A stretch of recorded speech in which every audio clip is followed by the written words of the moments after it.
Now joining us is one of the most successful YouTube personalities in the world. And by the way, a knockout artist in the boxing ring with a 5-0 record, the one and only Jake Paul. Welcome to Stephen A's World. What's going on, man? How you doing? I'm chilling, man. I'm just vibing out. Thank you for having me. Man, thank you for being here. Let me get this straight because I want to get this out the way before I get into other things that I want to talk to you about. You can't be serious about wanting to get into the ring with Canelo Alvarez. You can't be serious about that, can you?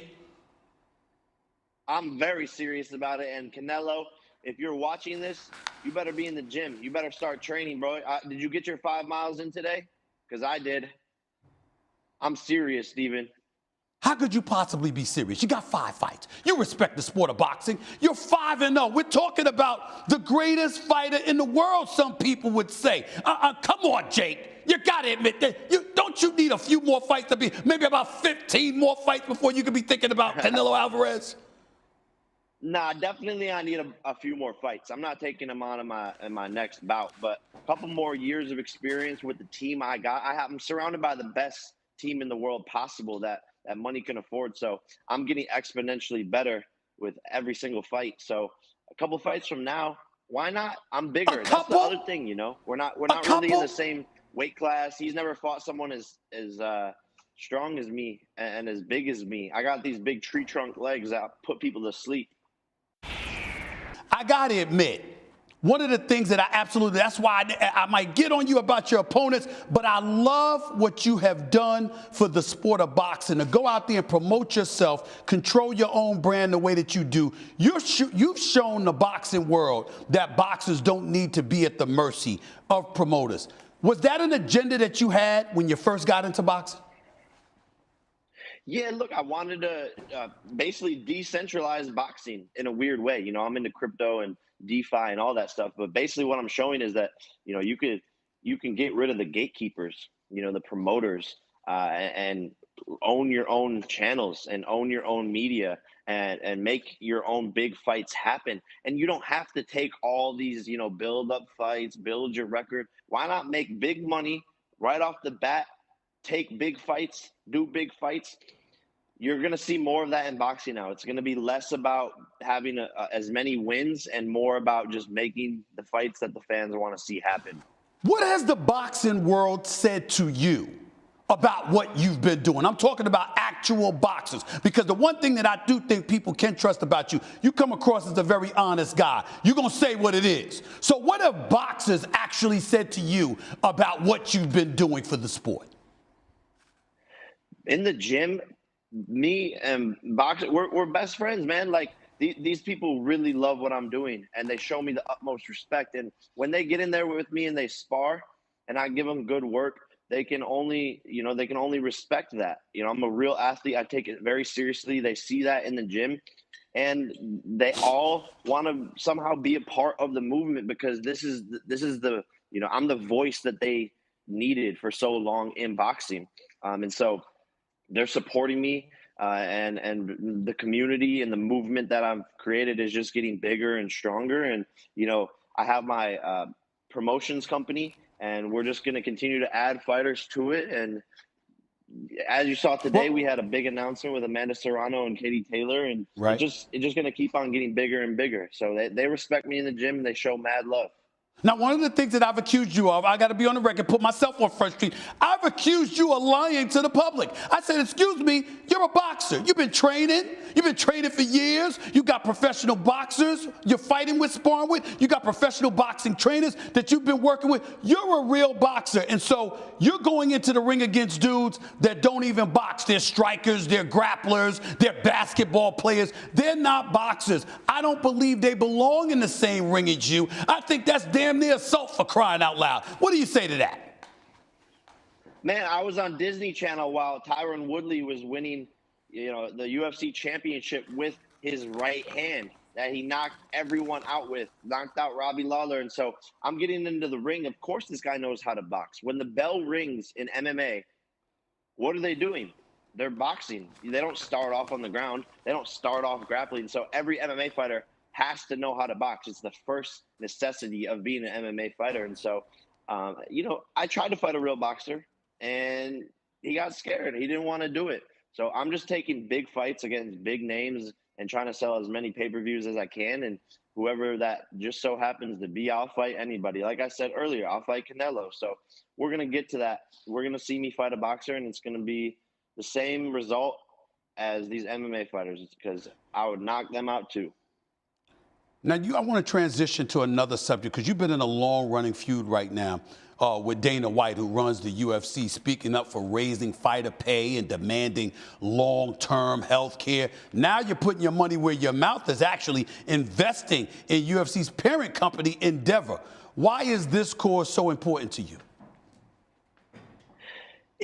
There needs to be change. There's no fighters union, and fighters have been mistreated from women's boxing. They've been so underpaid for years. The UFC, they've been underpaid. They have no long-term health care, and these fighters are literally risking their lives. There's no other sport where you're risking your life every time you step into the ring, and so they need to be treated fairly. And so my investment into Endeavor is to push for the ESG, the environmental, social, and governance standards in the UFC to be proper and to be how they should be. So now I'm actually going to be as a shareholder pushing for that, which is way more meaningful than just talking about it on Twitter. I'm actually making change. I'm actually getting into the trenches.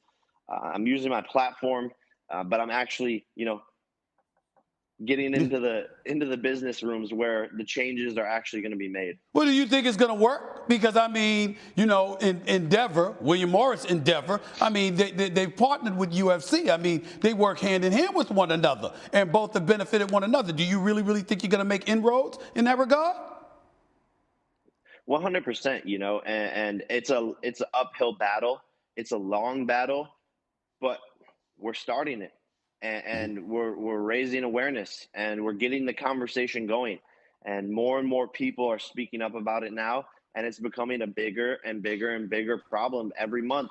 And look, it's only been a couple months of this conversation happening, and there already has been a ton of change. There's already been a ton of social impact, and that's where it starts. I'm not saying I'm gonna do this whole thing by myself, but I'm not gonna give up.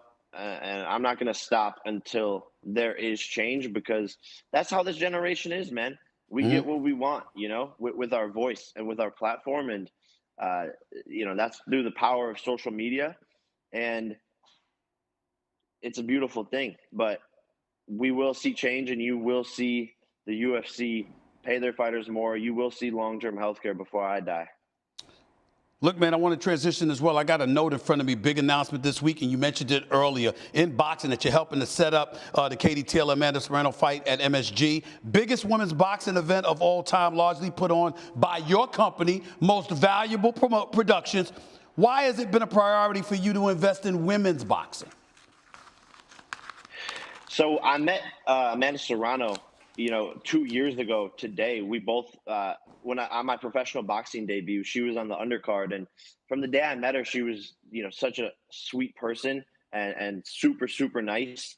And when I started to hear the stories about how she was underpaid and what she was getting, $1,000 for a fight, $3,000 for a fight. Right. And she's literally one of the pound for pound greatest female fighters in the history of the sport. And one of the greatest pound for pound fighters ever, male or female.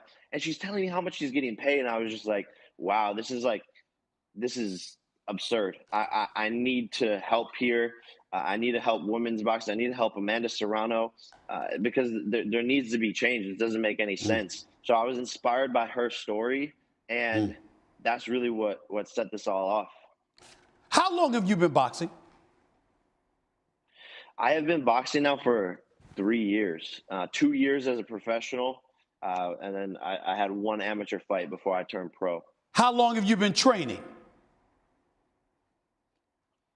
How long have you been in the gym? I've been an athlete my whole life, wrestling, playing football, and all that stuff. But as far as picking up boxing gloves, it's been about 3 years. Okay. All right. And you posted on social media before I let you get on out of here that your plan is to retire from boxing with a 10-0 record and then leave boxing for the National Football League, Jake. Jake. Yes, sir. Jake, come on, man. Steven. Come on, Jake. Steven, I can run a 4.5-second 40-yard dash. You want to see this? Oh, Lord. Yo, you don't think the Browns will draft me? You don't think the Browns will draft me? All right, Come on now. I can maybe play as a free tight safety. end. Maybe as a tight end. Free But safety. what position would you want to play? What position would you want to play? Slot receiver. I got hands. Well, we know you got hands. You've proven that. But to hit, not to catch. I don't know about the catch, Jay. If you get me some of those sticky Nike gloves, I'll be up in there scoring touchdowns. You're going to see me on SportsCenter highlight reel, and we're going to be right back on here on Stephen A's World, and you're going to be like, I can't believe you did it, Jake. Last question for you, and this is tricky but serious. If you had to pick one or the other, what would you want most? More pay for fighters or more health care? Ooh, I would say more pay, just because the fighter fees. This is what a lot of people don't realize: is fighters have to pay for their own training, their own camps, their own coaches. The NFL covers all that stuff. So the NFL players are getting their salary, but they also don't have expenses. The fighters pay for their own meals, their chefs, the nutrition, everything, like the gym fees, all of that is their own expenses. So if they had money in their hand, that would help them more so than the long-term healthcare. But both are important. I think it goes hand in hand.